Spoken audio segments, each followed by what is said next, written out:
From a young age, I knew God had a call on my life. It took a while for me to start living out what exactly God called me to be.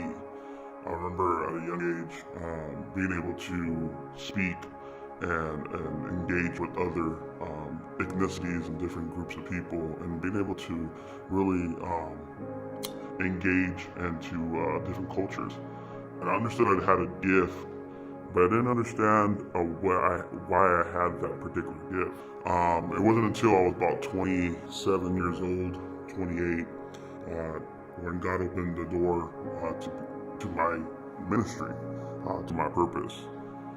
And I believe the hardest thing to do while living out for Christ is to live out while you're struggling, while you're in pain. And at this point in time, when God had made everything so clear, it was probably the most painful time of my life. The person that I looked up to, the person I leaned on, the person that encouraged me, the person that motivated me to do everything that God has called me to do was now absent from my life.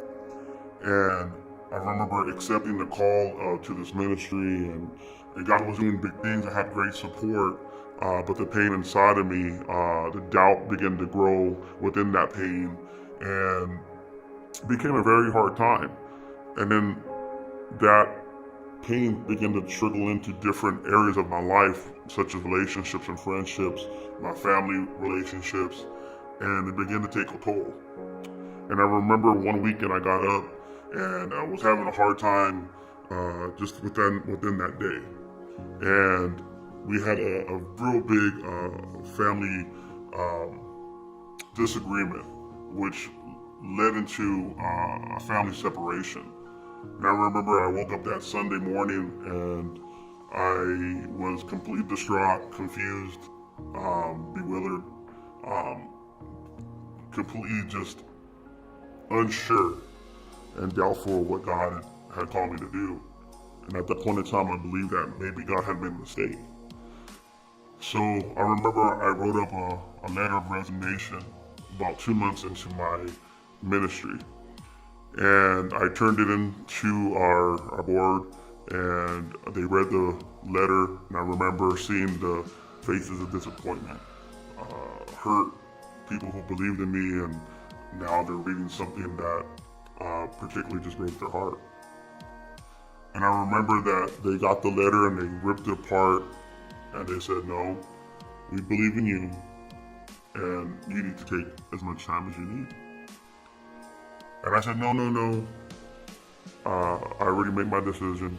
And at that time, I was making an emotional decision because I was hurt. It was hard for me to live out something because I couldn't see past my pain. And I remember one of the board members gets up and he falls to my feet and he says, "I'll follow you wherever you go." I remember I took about 2 months off. I went up a mountain with a pastor of mine, great friend of mine. We prayed, and he really taught me how to search out Christ.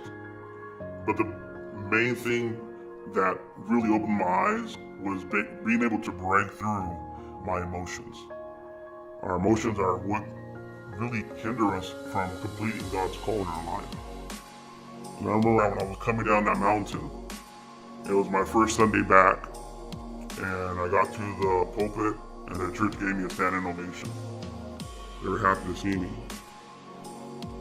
One of the things that the enemy wants to do in our lives is to break us down and hold us down, and make us want to feel that we can't fulfill what God has called us to do.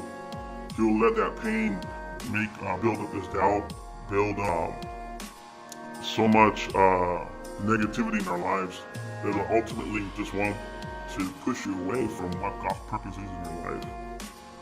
But through prayer from my church, my friends, and most importantly my family, it allowed me to break through and be able to live through my purpose.